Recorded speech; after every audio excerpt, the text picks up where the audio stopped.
এখানে একটু হাত তুলে দেখান তো, কার গুরু দীক্ষা শিক্ষা নেওয়া হয়েছে? দীক্ষা শিক্ষা মানে নেওয়া হয়েছে, গুরু দীক্ষা শিক্ষা নিয়েছেন? হ্যাঁ, হয় নাই? কবে হবে? এখনো নেব? নিতে হবে তো। জয় নিতাই। ওমা, গুরুদেব যে মন্ত্র দিয়েছেন সেটা জপ করা হয় প্রতিদিন? হয়তো ভুলে যাননি তো? বেশ, গুরুদেব যে কণ্ঠে তুলসীর মালাটা দিয়েছেন সেটা সবার আছে তো? কই দেখি কার কার নেই?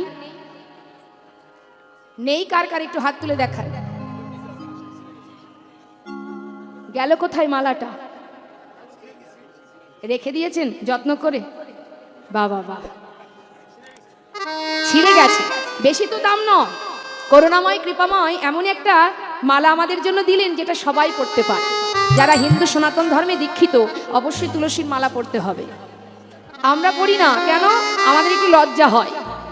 স্বামী যদি একটা সোনার চেন কিনে দিয়ে বলে, হ্যাঁ গো এই সোনার চেনটা সব সময় পরবে, তোমাকে দিব্যি মানাচ্ছে, খুব ভালো লাগছে, আমরা কি করি? স্বামীর কথা লঙ্ঘন করি না।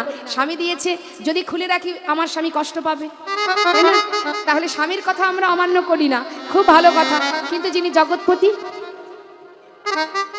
তিনি যে সুন্দর মালাটা দিলেন সেটা করতে গেলে আমাদের লজ্জা বোধ হয়। কি দেননি ভগবান আমাদের? কি দেননি? সবই তো দিয়েছেন। স্বামী কি দিয়েছেন? কি দিয়েছেন স্বামী? খুব বেশি হলে ওই বিয়ের পর হয়তো 2-1 বছর একটু নতুন নতুন শাড়ি, একটা দুটো গহনা, এই করতে করতে যখন পুরানো হবে তখন বলবে বাবার বাড়ি থেকে নিয়ে এসো।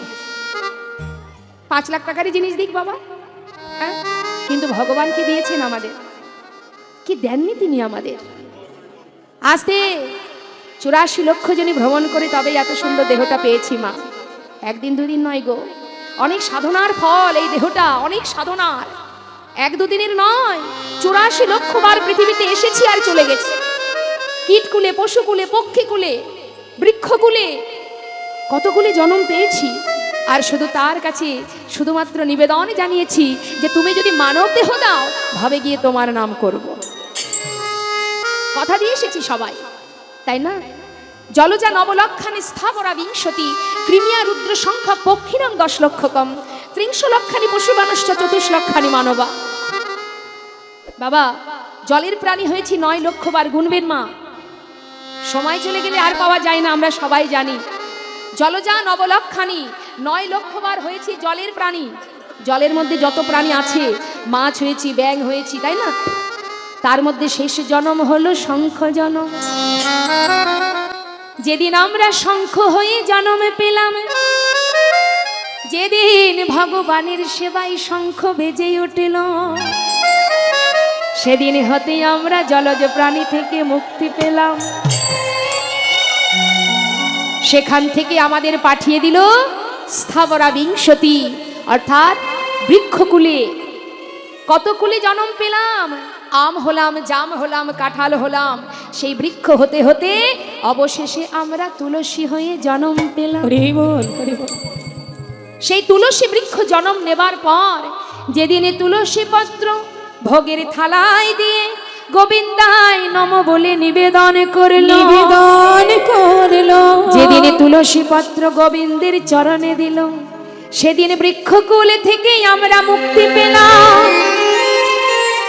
তাতেও হলো না মা, আরো প্রায়শ্চিত্ত করতে হবে। পাঠিয়ে দিলেন কৃমিকীট কুলে, 11 লক্ষ বার কৃমিকীট। গুনবেন, 9 লক্ষ হলো জলজ প্রাণী, আর বৃক্ষকুলে জন্ম পেলাম 20 লক্ষ বার। তাহলে 9-20 কত হয়? 11 লক্ষ বার হলাম কৃমিকীট, যার শেষ জন্ম বজ্রকীট, যেটা নারায়ণ শিলার মধ্যে থাকে। সেখান থেকে পাঠিয়ে দিল পক্ষীকুলে। পক্ষীকুলে ভ্রমণ করছি মা, কত রকমের পাখি হতে হতে শেষে জন্ম পেলাম ময়ূর হয়ে। যেদিন আমার ময়ূর পুচ্ছ ভগবানের মস্তকে উঠিল, নিতাই গৌর হরিবল। আমরা ময়ূর কুলি থেকে উদ্ধার হলাম, সেখান থেকে পাঠিয়ে দিল পশুকুলে। 300 লক্ষারি পশু বানশ্চ। বনের পশু হলাম, হাতি হলাম, ঘোড়া হলাম, বাঘ হয়ে জন্ম নিলাম, সিংহ হলাম, সাপ হলাম, আহা কুকুর হলাম, কত পশু হলাম, অবশেষে জন্ম পেলাম গাভী কুলে। হরি বল হরি বল। যেদিন গাভীর দুগ্ধটাকে দহন করে ক্ষীর স্বরে নবনী তৈরি হলো, আর সেই ক্ষীর স্বর নবনী আমার গোবিন্দ সেবায় লাগলো। পশুকুল থেকে মুক্তি পেলাম, ভগবানকে বলেছিলাম দয়াময়, কত কুলেই তুমি আমাদের জন্মে দিলে, যদি তুমি মানব কুলে জন্মে দাও, ভাবে গিয়ে তোমার নাম করব। ভগবান বললেন, ও তুই মানব কুলে জন্ম পেলে আমার নাম করবি, ভুলে যাবি না তো?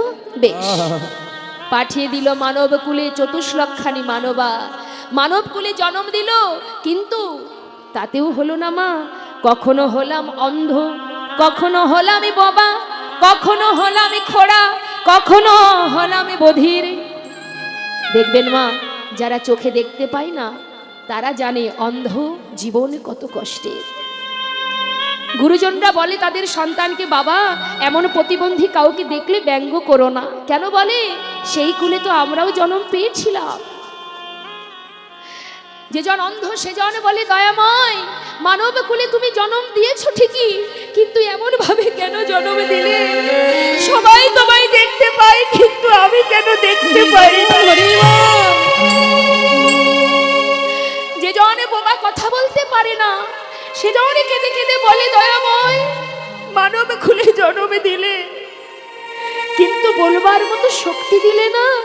সবাই তোমার নাম করে, যদি আবার আমায় তুমি জন্মে দাও, বলবার মতো বদন দিও, বদন দিও। আমি ভবে গিয়ে মানবে জন্মে পেয়ে আমি তোমার নাম উচ্চস্বরে যেন গাইতে পারি। হরি বল হরি বল। যদি তুমি বদন দাও, বলবার শক্তি দাও, ভবে গিয়ে তোমার নাম গাইব, উচ্চস্বরে চিৎকার করে গাইব। যার হাত নেই সেজন বলে, যদি তুমি আমায় হাত দিতে পারো, যদি তুমি দুটি হাত দাও, ভবে গিয়ে তোমায় দুহাত ভরে সেবা দেব। ভগবান ভক্তের চোখের জল সইতে না পেরে বললেন, ওরে জীব, ভবে এসে আমার নাম করবি, আমায় সেবা দিবি? বেশ, সর্বস্ব দিয়ে পাঠালেন মা। দেখবার মতো নয়নে দিল, বলবার মতো বাদনে দিল, শ্রবণে করবার মতো শ্রুতি দিল, সেবা দেবার মতো হাত দিল, ধরে রাখবার মতো হৃদয় দিল, গোবিন্দ সেবায় যাবার লাগে চরণে দিল, চরণে দিল। দশেন্দ্রিয় ষড়রিপ সর্বস্ব দিয়ে সুন্দর জনমে দিল। কিন্তু দিলে কি হবে মা? কেউ ভগবানের দাস না হয়ে সবাই মায়ার দাস হয়ে বসে রইলাম। তাই গৌর হরি বল। সবাই মায়ার দাস হয়ে বসে আছি, কিন্তু সময় চলে গেলে তো আর পাবে না বাবা। আবার বিশ্ব ব্রহ্মাণ্ড ৮৪ লক্ষ বার ভ্রমণ করতে হবে, তারপর তুমি এমন মানব দেহ পাবে। তাহলে মা, সময় চলে গেলে আর পাওয়া যায় না। তাই তো লালন ফকির বলেছিলেন, ওরে সময় গেলে, কার হাতে কতটুকু সময় আছে আমরা জানি বাবা। এখন আছি, একটু পরে তো নাও থাকতে পারি। তাহলে কি আমাদের করণীয় মা? মূল্যবান সময় নষ্ট করা যাবে না। এক একটা সেকেন্ড, এক একটা মিনিট, এক একটি ঘন্টার অনেক অনেক মূল্য। এই সময়ে যে যতটুকু ভগবানকে ভালোবাসতে পারবে সেটুকুই সঙ্গে যাবে।